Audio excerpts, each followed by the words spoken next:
மிதுன ராசிக்காரங்களா? இவங்க பேச்சாலேயே உலகத்தையே விலைக்கு வாங்கிடுவாங்க சாமி. ஒரு இடத்துல இவங்க இருந்தாங்கன்னா அந்த இடமே கலகலன்னு தான் இருக்கும். வாயத் தொறந்தாலே அப்படியே அருவி மாதிரி பேச்சு கொட்டும். ஆனா ஒண்ணு, இவங்களுக்குள்ள ரெண்டு மனசு. இப்போ ஒண்ணு நினைப்பாங்க, அடுத்த நிமிஷமே அப்படியே மாத்தி பேசுவாங்க. இவங்கள புரிஞ்சுக்கிறது இருக்கே, அது ஒரு பெரிய வித்தை.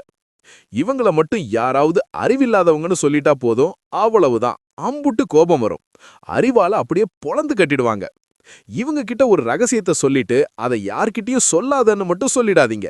ஏன்னா அவங்களால அந்த பேச்ச தின்னுட்டு சும்மா இருக்கவே முடியாது.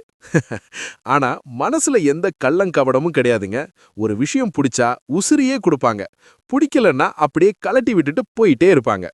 உங்க ஃப்ரெண்ட் யாராச்சும் இந்த மிதுன ராசியா இருந்தா அவங்க கிட்ட அட்டை மாதிரி ஒட்டிக்கோங்க. ஏன்னா இவங்க இருந்தா போர் அடிக்கவே அடிக்காது. இந்த தகவல் பிடிச்சிருந்தா மறக்காம நம்ம சேனலை சப்ஸ்கிரைப் பண்ணுங்க, ஷேர் பண்ணுங்க, அப்படியே ஒரு லைக்கையும் தட்டி விடுங்க.